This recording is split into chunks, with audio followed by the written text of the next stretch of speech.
Hello दोस्तों, स्वागत है आपका एक बार फिर से मेरे YouTube चैनल दी इंग्लिश डायरी पर और मैं हूं आपका दोस्त विजय। आज की इस वीडियो में हम पढ़ेंगे अमेरिकन पोइट्री में हमारा टॉपिक नंबर 2 जिसका नाम है रॉबर्ट फ्रॉस्ट। आज हम रॉबर्ट फ्रॉस्ट की लाइफ हिस्ट्री, बायोग्राफी, इनके वर्क्स के बारे में पढ़ेंगे। इससे पहले हमने आपको अमेरिकन पोइट्री में वॉल्ट व्हिटमैन के बारे में पढ़ा दिया। उम्मीद है कि आपने बढ़िया से उसकी प्रिपरेशन कर ली होगी, उसे नोट डाउन कर लिया होगा और साथ ही साथ MCQs की प्रैक्टिस भी की होगी। लेकिन आप लोगों ने MCQs की प्रैक्टिस सेशन में अपने कमेंट्स नहीं दिए कि आपने कितना स्कोर किया। अगर आपने अभी वो चीज़ नहीं की है तो एक बार जाके ज़रूर कमेंट बॉक्स में बताएं कि आपने कितना स्कोर किया वॉल्ट व्हिटमैन के MCQs वाले सेक्शन में। तो चलते हैं आज की इस वीडियो की तरफ और पॉइंट वाइज जानते हैं रॉबर्ट फ्रॉस्ट के बारे में। चैनल में अगर नए हैं तो प्लीज़ सब्सक्राइब ज़रूर करें क्योंकि आपका सब्सक्रिप्शन हमारे लिए बहुत ज़रूरी है, आपका व्यूज़ हमारे लिए ज़रूरी है और बाकी सब कुछ आपको हमारे द्वारा फ्री ऑफ कॉस्ट मिलेगा। तो देखिए, Robert Frost was born on March 26, 1874। तो मार्च 26, 1874 में जो है इनका जन्म हुआ था in San Francisco, California, USA में। ये इनकी लोकेशन है, तो लोकेशन और डेट ऑफ बर्थ आप ज़रूर याद रखें।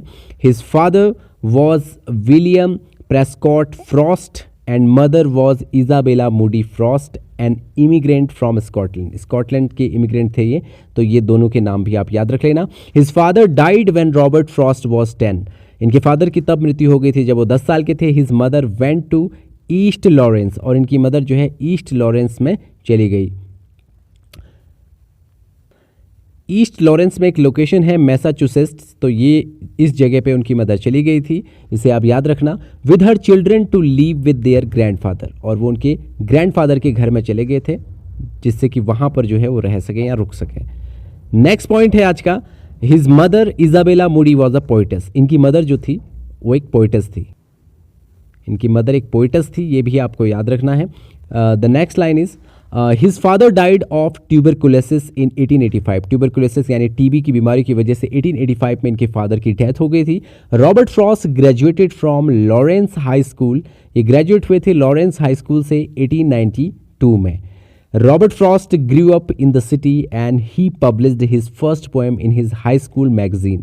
तो जो है इस तरह से आगे बढ़े थे और इन्होंने अपनी सबसे पहली जो पोएम है उसे हाई स्कूल मैगजीन में पब्लिश किया था। उसका नाम हम अभी आगे आपको बताएंगे नेक्स्ट पॉइंट में। इन 1894 ही सोल्ड हिज फर्स्ट पोएम। उन्होंने अपनी सबसे पहली पोएम कब सोल्ड करी? 1894 में, याद रखना। और उसका नाम था माई बटरफ्लाई। ये क्या था? इसका नाम था माई बटरफ्लाई। ये एक एलिजी थी। क्या थी? एक एलिजी। याद रखना, माई बटरफ्लाई एक एलिजी थी जो कि 1894 में पब्लिश की गई थी। ये इनकी फर्स्ट पोएम थी रॉबर्ट फ्रॉस्ट की।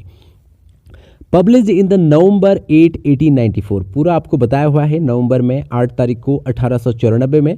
Addition of the New York Independent. और ये कहाँ पब्लिश हुई थी? एडिशन ऑफ न्यूयॉर्क इंडिपेंडेंट में, यानी न्यूयॉर्क इंडिपेंडेंट में ये पब्लिश हुई थी फॉर $15 में जो है इसे सोल्ड किया गया था, इसे बेचा गया था। He married Eleanor Mariam white. इनके साथ जो है इनकी शादी हुई थी एलिनोर के साथ दिसंबर 19, 1995 में। ये ईयर आपको याद रखना है। Robert Frost attended Harvard University from 1897 to 1899। तो हार्वर्ड यूनिवर्सिटी में भी इन्होंने जो है अटेंड करा था, तो वो टाइम पीरियड 1897 से 1899 है। But he left voluntarily due to illness. तो बीमारी की वजह से इन्होंने जो है वहाँ से लेफ्ट कर दिया। ठीक है, तो ये आपको याद रखना है। और अब मैं चल रहा हूँ इनकी इंपॉर्टेंट चीज़ों के पीछे। देखिए, बहुत ही रोचक तरीके से आपको बताने की कोशिश कर रहा हूँ। पुलिट्जर प्राइज़ जो है इनको 4 टाइम पुलिट्जर प्राइज़ जो है मिला था। तो कई बार क्वेश्चन आया कि 4 टाइम किसे मिला था, तो ये आपको पता होना चाहिए रॉबर्ट फ्रॉस्ट को। फर्स्ट टाइम न्यू हैम्पशायर जो इनका कलेक्शन है 1924 में आया था। और दूसरा कलेक्टेड पोएम, यहाँ थोड़ी सी मिस्टेक हो गई है, कलेक्टेड जो है ED यहाँ पर T जो है मुझसे मिस हो गया, टाइपिंग मिस्टेक हो गई है, तो आप इसको कलेक्टेड पोएम कर देना। कलेक्टेड पोएम इनका 1931 में आया। अ फर्दर रेंज जो है 1937 में आया। अ विटनेस ट्री जो है वो 1943 में आया। तो ये आपको 4 पुलिट्जर प्राइज़ जो है इनका सीरियल और इनकी डेट्स ज़रूर याद रखनी है। इसके लिए मैं आपको एक छोटी सी ट्रिक देता हूं जिसको मैंने अप्लाई किया था जब मैं LT की प्रिपरेशन कर रहा था। तो आप लोग भी ट्राई कीजिएगा कि इस तरह से अगर आपको याद हो जाए। तो आपको याद कैसे करना, आपको एक लाइन याद रखनी है, न्यू कलेक्टेड फर्दर ट्री। ठीक है, आपको ये याद रखना है, न्यू कलेक्टेड फर्दर ट्री।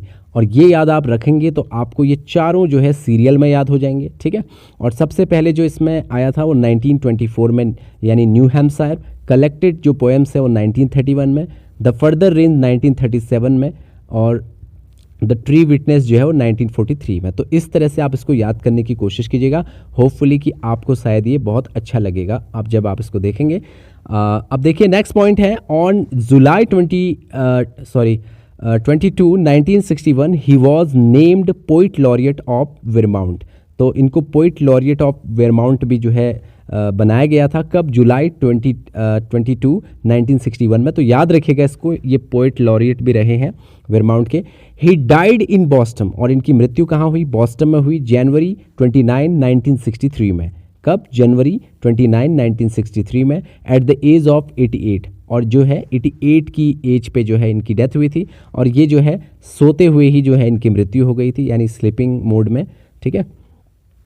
तो ये जो इंपॉर्टेंट चीज़ें हैं आप इनका ध्यान रखिएगा। Robert Frost was an American poet settled in England. कई बार पूछा जाता है कि वो कौन सा ऐसा पोइट है जो था अमेरिकन बट सेटल्ड इंग्लैंड में हो गया, तो रॉबर्ट फ्रॉस्ट हैं। Robert Frost got the medal of honour from the Congress of the United State when he was 86 year old. इनको मेडल ऑफ ऑनर भी दिया गया था जब ये 86 साल के थे, Congress of the United States के द्वारा। His wife Eleanor died in 1938, और इनकी वाइफ की जो है डेथ हो गई थी 1938 में। Robert Frost known as American grand old man of poetry. American grand old man of poetry किसको कहा जाता है? अगर ये क्वेश्चन आए तो आपको पता होना चाहिए, रॉबर्ट फ्रॉस्ट को कहा जाता है, ठीक है। तो चलते हैं नेक्स्ट पॉइंट पे। इंपॉर्टेंट चीज़ें ही होने वाली हैं, मैं बहुत ज़्यादा, मैंने आपको पहले ही बोला है कि ओवर डिटेलिंग्स पे मैं नहीं जाऊंगा, मैं बिल्कुल फैक्ट्स पे बात करूंगा जो कि एलटी एग्जाम के लिए आपके लिए होने वाले हैं इंपॉर्टेंट। तो मूविंग जो है is Robert Frost poem from a boys will 1913, ये इनका एक पोइट्री कलेक्शन था, अ बॉयज़ विल, ठीक है, 1913 में आया था। तो इसमें जो है इनका ये वाला वर्क शामिल था, moving. Mending wall, vending wall जो है ये भी रॉबर्ट फ्रॉस्ट का एक ड्रामेटिक लिरिक है जो कि नॉर्थ ऑफ बॉस्टन, यानी उसके जस्ट नेक्स्ट ईयर जो कलेक्शन आया था 1914 में, उसमें ये शामिल था उनका mending wall work. Good fences make good neighbours, lines from mending wall. ये इंपॉर्टेंट लाइन है, मैं बोल रहा हूँ कि मैं आपको इंपॉर्टेंट चीज़ें दे रहा हूँ। Good fences make good neighbours, तो ये मेंडिंग वॉल की लाइन है जो जस्ट इससे ऊपर हमने पढ़ी थी। और मेंडिंग वॉल क्या है? एक ड्रामेटिक लिरिक है जो कि नॉर्थ ऑफ बॉस्टन में जो है शामिल था, 1914 में जो है पब्लिश हुआ था। और इसकी जो इंपॉर्टेंट लाइन है, good fences make good neighbours, ये आपको याद रखनी है।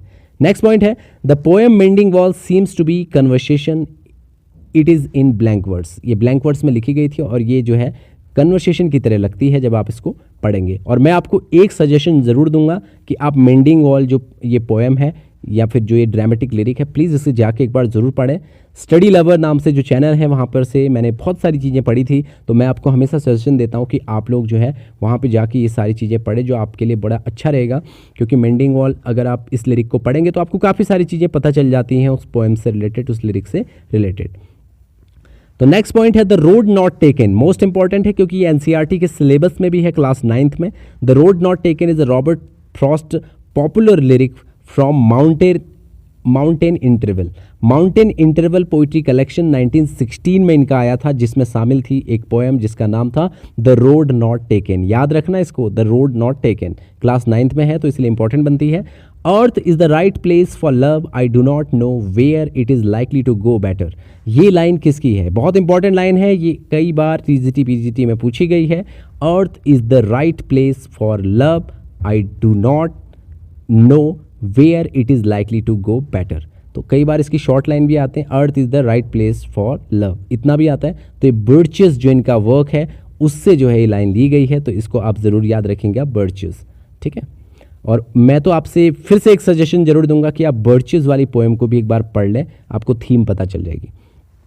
And so I dream of going back to be, it's when I am very of considerations and life is too much like a pathless wood. जो ये line है देखिए, the pathless would, आप कुछ कुछ पॉइंट्स इनमें से याद रख लेना जिसके थ्रू आपको पता चल जाए कि ये कौन सी लिरिक या कौन सी पोएम से लिया गया। तो ये भी बर्चेस से लिया गया है, याद रखना इसको, ठीक है। नेक्स्ट पॉइंट हमारा है द बर्चेस से लगातार आपको पॉइंट दिख रहे हैं इसीलिए कह रहा हूं कि एक बार इसको जरूर पढ़ लीजिएगा। In the poem Birches to the poet life is pathless wood, तो लाइफ को पाथलेस वुड कहा गया है, तो बर्चेस पोएम है, तो ये आपको याद रखना है कि ये कहाँ पर कहा गया है, a pathless wood. In the poem Birches to the poet life is a pathless wood, ये मैंने शायद 2 बार लिख दिया, आप इसको सही कर लीजिएगा। Fire and ice most important है, क्लास 10th एनसीईआरटी में शामिल है, तो ऑब्वियस सी बात है ये क्वेश्चन पूछा जा सकता है एलटी के लिए। Fire and ice is the Robert Frost lyric of 9 lines, ये 9 लाइन्स की एक जो है लिरिक है, एक पोएम है। न्यू हैम्पशायर सीरीज में आया था, जो कि 1923 में पब्लिश हुई थी, न्यू हैम्पशायर। तो याद रखना, न्यू हैम्पशायर जो सीरीज है उसमें फायर एंड आइस एक पोएम आई हुई थी, जो कि कितनी लाइन की है, 9 लाइन की, याद रखना। और लिखी किसने है, रॉबर्ट फ्रॉस्ट ने। तो चलते हैं नेक्स्ट पॉइंट की तरफ।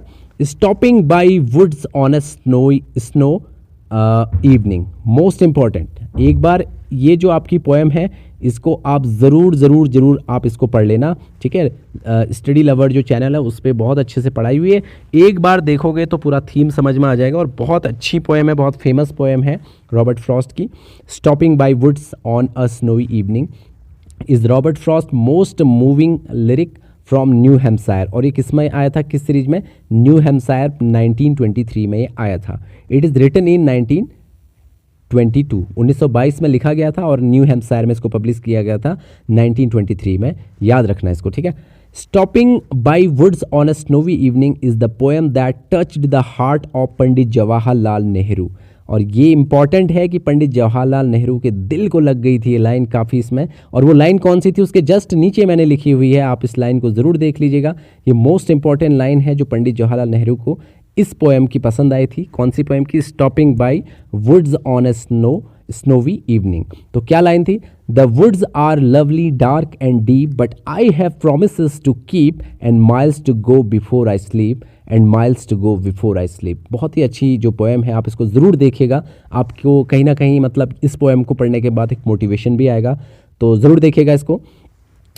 तो ये याद रखना कि पंडित जवाहरलाल नेहरू जो है इस पोएम की इस लाइन से प्रभावित हुए थे, तो ये आपको याद रखना है, ठीक है। Miles go before I sleep, miles go before I sleep, ऐसे करके कभी शॉर्ट लाइन भी ये पूछी जाती है कि किस पोएम से है, ठीक है। टू ट्रैम्प्स इन मड टाइम, ये जो है ये भी एक लिरिक है। It Frost lyric from a further range, और ये किस सीरीज में आया था, फर्दर रेंज में 1936 में। It is an autobiographical poem, और इसको क्या कहा गया है, एक ऑटोबायोग्राफिकल पोएम, याद रखना। टू ट्रैम्प्स इन मड टाइम, इसको ऑटोबायोग्राफिकल पोएम कहा गया है। इसको याद रखना कि कौन सी ऐसी पोएम है जिसे ऑटोबायोग्राफिकल पोएम कहा गया, तो वो कौन सी है, टू ट्रैम्प्स इन मड। और ये किस सीरीज में आई थी, अ फर्दर रेंज में, जो कि 1936 में पब्लिश हुआ था, ठीक है। नेक्स्ट पॉइंट पे चलते हैं। आज का नेक्स्ट पॉइंट है the gift outright is Frost patriotic lyric. इसे पैट्रियोटिक लिरिक कहा गया है, देशभक्ति पोएम भी आप इसको कह सकते हैं। ये 16 लाइन की थी, फ्रॉम अ विटनेस ट्री, और किस सीरीज में आई थी, विटनेस ट्री। इससे रिलेटेड एक इंपॉर्टेंट क्वेश्चन भी बनता है, अभी मैं आपको नीचे बताऊंगा। फिलहाल आप याद रखिए, द गिफ्ट आउटराइट जो है एक पैट्रियोटिक लिरिक है जो 16 लाइन की है, और अ विटनेस ट्री 1942 वाली सीरीज में आया था। It encompasses the whole history of United State. इसने जो है पूरी हिस्ट्री जो है बदल डाली थी, ठीक है। आगे देखिए कैसे बदली थी, अभी आपको मैं बताऊंगा कि क्यों ये ज़्यादा इंपॉर्टेंट है। The death of hired man, most important, the death of hired man is Frost dramatic lyric. ये क्या था, एक ड्रामेटिक लिरिक था, और ये किस में आया था, नॉर्थ ऑफ बॉस्टन में आया था, ठीक है, जो कि 1914 में जो है ये सीरीज आई थी। तो इसमें the death of hired man जो है ये लिरिक या फिर ये ड्रामेटिक लिरिक जो है पब्लिश हुआ था। याद रखिएगा, बहुत अच्छे नोट्स आपको यहाँ पर प्रोवाइड किए जा रहे हैं जो आपके लिए होने वाले हैं बहुत ही इंपॉर्टेंट। नेक्स्ट पॉइंट है हमारा provide is Frost lyric. Provide भी इनकी एक पोएम है, फ्रॉम फर्दर रेंज 1936 में जो है इस पोइट्री कलेक्शन में आया था।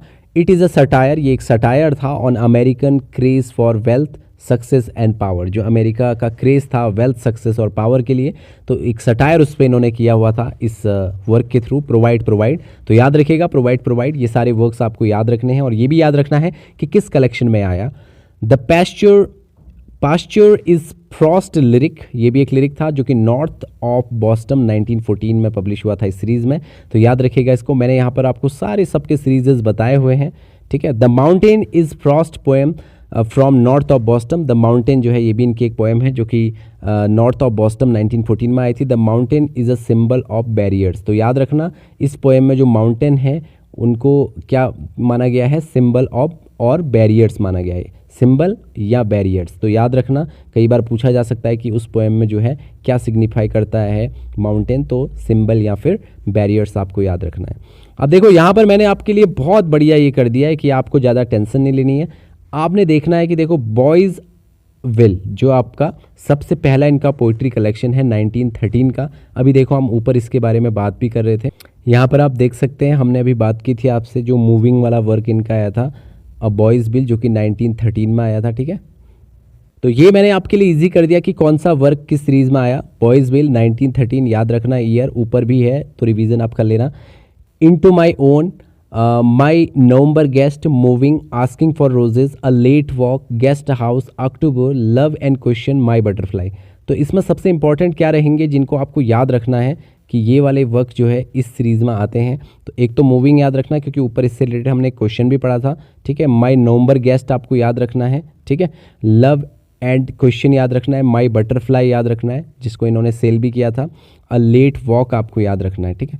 ये कुछ चीज़ें हैं जो आपको याद रखनी है। वैसे तो मैं कहूँगा आप चाहो तो रोज़ रोज़ इसकी रीडिंग लगाओगे तो आपको ऑटोमेटिकली पता चल जाएगा कि अब बॉयज़ विल वाले जो सीरीज़ है उसमें कौन कौन सी पोएम्स शामिल थी, ठीक है। लेकिन इसमें अगर हम मोस्ट इंपॉर्टेंट की बात करें तो बटरफ्लाई, ठीक है, ये तो है, मूविंग, ये सबसे ज़्यादा इसमें इंपॉर्टेंट है, लेकिन पता आपको सारे होने चाहिए और मैंने जो इंपॉर्टेंट और बता दिए आप उन पर ज़्यादा ध्यान देंगे। इसी तरह से नॉर्थ ऑफ बॉस्टन वाली सीरीज़ में जो पोएम्स हैं, देखिए नॉर्थ ऑफ बॉस्टन जो कि जस्ट उसके अगले साल आया था 1914 में, बॉयज़ विल के जस्ट नेक्स्ट ईयर। तो इसमें द पास्चर अभी हमने पढ़ा था, ये इंपॉर्टेंट है, इसको याद रखना। The death of the hired man most important है, याद रखना, ठीक है। इसी तरह से मेंडिंग वॉल्स याद रखना, द माउंटेन्स याद रखना, ठीक है, और ब्लूबेरीज याद रखना। तो ये जो इंपॉर्टेंट है होने को इसमें 100 collars, the black cottage, a servant to servant, the wood pile, home burial, good arts. तो इस तरह से गुड आर्ट्स को भी आप याद रखिएगा। तो मैंने जितने इंपॉर्टेंट बता दिए उनको खासतौर पे आपको दिख ही रहे होंगे। जो वर्क्स ऊपर हमने पढ़े हैं उनसे रिलेटेड चीज़ों को आपको याद रखना है कि वो नॉर्थ ऑफ बॉस्टन वाली सीरीज़ में शामिल है, ठीक है। ऊपर मैंने आपको ऑलरेडी बता ही दिया है। माउंटेन इंटरवल वाले सीरीज़ की भी मैंने आपको यहाँ पर बता रहा हूँ। माउंटेन इंटरवल जो है अभी मैंने आपको ऊपर 1916 जो है 1916 में ये सीरीज़ इनकी आई थी और इसमें जो है बर्चेस आपको मोस्ट इंपॉर्टेंट याद रखना है। एक ये भी इंपॉर्टेंट है, आउट कई बार पूछा जाता है, the road not taken most important है इसमें, ठीक है। और आगे जाके अगर आप देखें तो एन एनकाउंटर भी याद रखें, लेकिन वैसे आपको याद सारे होने चाहिए। The cow in apple time, the sound of the tree, an old man's winter night, an encounter, out birches, ये सारे याद रखने हैं, लेकिन मोस्टली ये 2-3 तो आपको याद ही रखने हैं क्योंकि ये इंपॉर्टेंट है, ठीक है। चलते हैं आगे।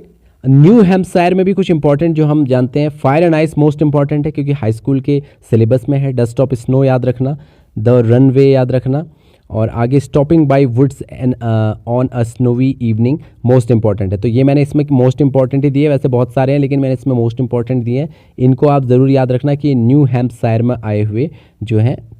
और न्यू हैम्पशायर आपको पता ही होगा 1923 में जो है ये पोइट्री कलेक्शन आया था, तो ऊपर भी मैं बता चुका हूँ तो बार बार रिपीट नहीं कर रहा हूँ।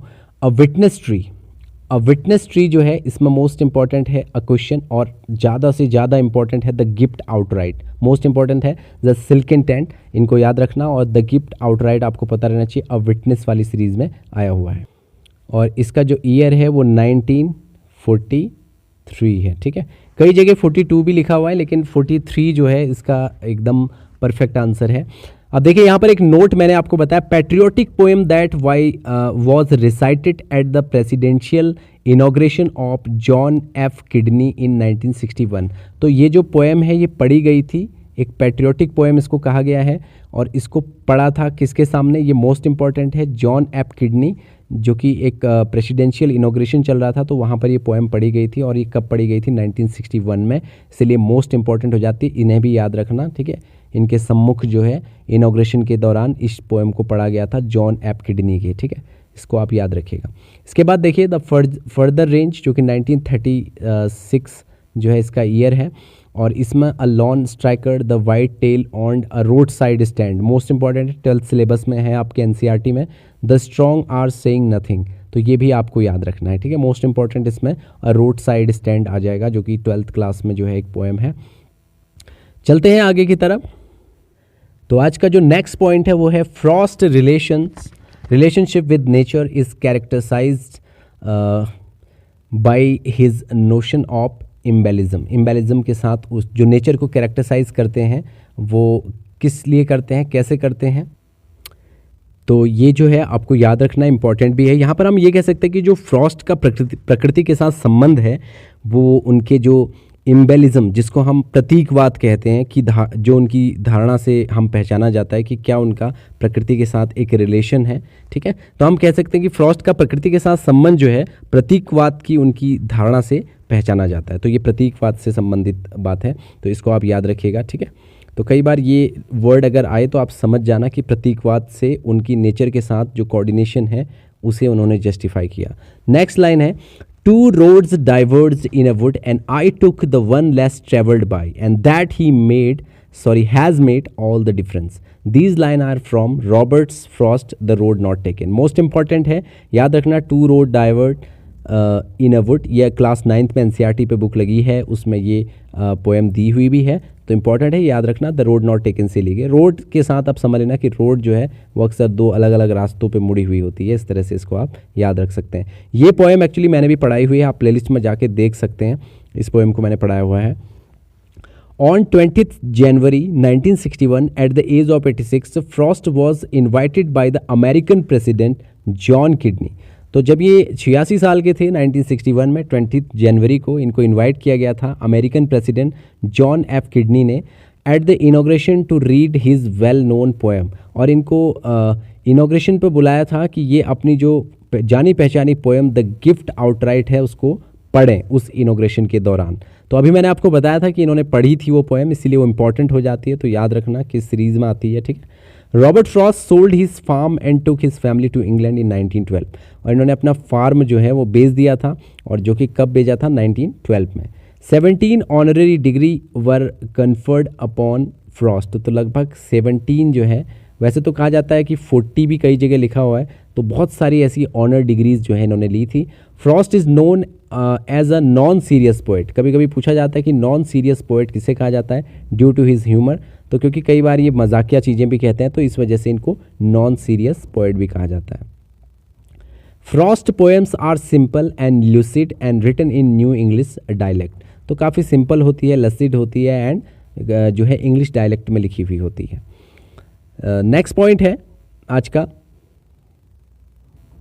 Robert Frost said a poem begins in delight and ends in wisdom. Important quotations type की हैं, आप याद रखिएगा। Robert Frost said a poems begin in delight and ends in wisdom, and to be a poet is condition not a profession. याद रखना ये लाइन, to be a poet is a condition not a profession, ठीक है। Poet जो है वो condition से बनता है, प्रोफेशन से नहीं, ये इनका कहना है। तो ये लाइन किसकी है, कई बार पूछी जाती है, तो रॉबर्ट फ्रॉस्ट की है। The rhyme scheme of the road not taken, road not taken की राइम स्कीम कई बार पूछी जाती है, तो याद रखिएगा ABAAB, ये इसकी राइम स्कीम थी। And metre of these line are iambic tetrameter में लिखी हुई थी, ठीक है, आयम्बिक टेट्रामीटर में ये लिखी हुई थी। Robert Frost is called a new England poet, इनको न्यू इंग्लैंड पोएट भी कहा जाता है। Frost first published poem was my butterfly, इनकी सबसे पहली पोएम जो पब्लिश हुई थी उसका नाम था माई बटरफ्लाई 1894 में। इसके बारे में हम ऊपर भी पढ़ चुके हैं, जाहिर सी बात है आपने उसको देख लिया होगा। Robert Frost is the author of a mask of mercy, mask of mercy जो है उसके ये ऑथर हैं, ये आप याद रखना, इंपॉर्टेंट वर्क है। The land was our before we were the land, this line from the gift outright, तो इंपॉर्टेंट पोएम है, उसकी एक लाइन है, the land was our before we were the land, इस तरह से। तो ये लाइन किसकी है, गिफ्ट आउटराइट की है। And nothing to look backward to with pride and nothing to look forward to with hope, बहुत ही अच्छी लाइन है, और ये death of the hired man से ली गई है। याद रखना, nothing to look backward to with pride and nothing to look forward to with hope, कितनी अच्छी लाइन है देखिए। तो ये death of the hired man, यानी मरने के बाद इंसान यही सोचेगा कि क्या प्राइड करें पीछे देख के, और क्या जो है फॉरवर्ड देख के जो है आशा की जाए। तो क्योंकि जब मृत्यु इंसान की हो जाती है तो फिर वो क्या ही सोच सकता है, कुछ भी उसके लिए मीनिंगफुल नहीं रहता। तो आप इस तरह से याद रखना कि मौत होने के बाद व्यक्ति ऐसा सोचता है, तो death of the hired man जो है ये इस वर्क से लिया गया है। Robert Frost volume of poetry was published in 1913 while his last volume of poetry published in 1947। Last work जो है, जो वॉल्यूम है मतलब इनके वर्क का, 1947 में जो है पब्लिश हुआ था। इसके बाद देखिए नेक्स्ट पॉइंट, इंपॉर्टेंट चीज़ें ही मैं बता रहा हूँ इसमें। Masque of mercy of Frost is based on the biblical story of Jonah. तो जो है ये बाइबलिक स्टोरी पे लिखा हुआ है। The profit, the purpose being to justify the ways of God to man, कि किस तरह से जो वेज होते हैं गॉड टू मैन के, वो इनमें जस्टिफाई किए हुए हैं। तो इसको आप याद रखना कि एक बाइबलिक स्टोरी है, ठीक है। इंपॉर्टेंट पॉइंट्स है कुछ और। Ezra Pound was the first American to write a favourite review of Robert Frost. इन्होंने इनको एक अच्छा जो है फीडबैक दिया था एजरा पॉन्ड में, तो आप इसको याद रखना। और नेक्स्ट पॉइंट है, अ मास्क ऑफ मर्सी जो है वो अपीयर्ड हुआ था कब, 1948 में। मोस्ट इंपॉर्टेंट है, कई बार ये वर्ड आ रहा है, ये वर्क आ रहा है, तो आप इसको याद रखिएगा। 1948 में। अ मदर टेक्स 20 ईयर, ये बहुत अच्छी लाइन है वैसे आज के हिसाब से भी देखा जाए तो। A mother takes 20 year to make a man of her boy and another women make a fool of him 20 minutes. बहुत ही मोस्ट इंपॉर्टेंट लाइन है आज के जो है वर्तमान जो सिचुएशंस हैं उसमें, ठीक है। तो इसको भी आप याद रखना कि ये लाइन रॉबर्ट फ्रॉस्ट ने कही थी। थोड़ी सी आज लेंथी वीडियो है, तो कोई बात नहीं, एक ही वीडियो में सब कुछ हम लेके आए हैं, तो लेंथी तो होनी ही है। Few famous works of Robert Frost among his poetry collection. Poetry collection में उनके कुछ इंपॉर्टेंट वर्क्स हैं जिनके बारे में हम बात कर रहे हैं यहाँ पर। इनको भी देखो मैंने आपके लिए कंपाइल करके बढ़िया सा बना दिया है, जो कि आप बिल्कुल सीरियल में चीज़ों को याद कर सकते हैं। अ बॉयज़ विल 1913 में, नॉर्थ ऑफ बॉस्टन जो है ये जो वर्क है इनका 1914 में, माउंटेन इंटरवल जो आया पोइट्री कलेक्शन 1916 में, न्यू हैम्पशायर 1923 में, सेलेक्टेड पोएम 1923 में, वेस्ट रनिंग ब्रुक 1928 में,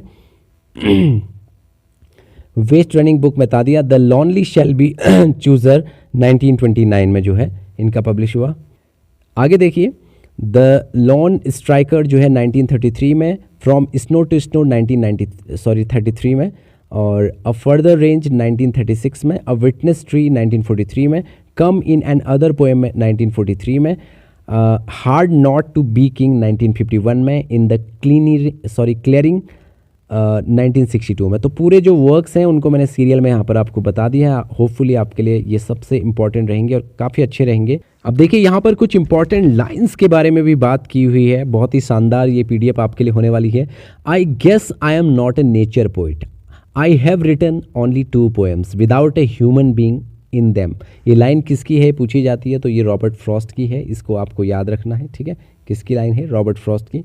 अर्थ is the right place of love, I don't know where it's likely to go better, birches poem 1920 में पब्लिश हुई थी रॉबर्ट फ्रॉस्ट की, और माउंटेन इंटरवल सीरीज में आई थी। ये आपको याद रखनी है, इंपॉर्टेंट की पॉइंट्स हैं, ठीक है। The woods are lovely, dark and deep, and I have promise to keep stop by woods on a snowy evening जो है इस वर्क से लिया गया और 1923 में पब्लिश हुआ था। A poem begins in delight and and in wisdom, stopping by the wood on a snow evening से लिया गई लाइन है। ये सारी आपको टैग करके दी गई हैं ताकि आप इन्हें याद रखें, बार बार रिपीट करें, बार बार इसका रिवीजन करें। और कुछ इंपॉर्टेंट चीज़ें, अ बॉयज़ विल जो 1913 में आया, introduction written by Ezra Pound, और जो बॉयज़ विल है इसका इंट्रोडक्शन किसने लिखा, एजरा पॉन्ड ने लिखा, और इसका जो टाइटल टेकन है वो हेनरी वर्ड्सवर्थ लॉन्ग इनकी एक वर्क से लिया गया है जिस वर्क का नाम है माई लास्ट यूथ। ये एक पोएम है माई लास्ट यूथ, आप इसको देख लीजिएगा, जो कि हेनरी वर्ड्सवर्थ लॉन्ग की है, माई लास्ट यूथ, उससे लिया गया था ये टाइटल अ बॉयज़ विल। तो उम्मीद है कि आई होप सो कि आज की वीडियो आपके लिए काफ़ी यूज़फुल रहेगी और काफ़ी आपको मदद इससे मिलेगी। तो चैनल में आपको कैसा लग रहा है ज़रूर अपना एक्सपीरियंस बताएं, और प्लीज़ लाइक शेयर सब्सक्राइब ज़रूर करें, इससे हमें मोटिवेशन मिलता है। और कमेंट बॉक्स में ज़रूर बताएं कि कैसा लग रहा है आपको एलटी की प्रिपरेशन हमारे साथ करते हुए। तो आज की वीडियो में इतना ही, मिलते हैं नेक्स्ट वीडियो में। Thank you so much for watching this video.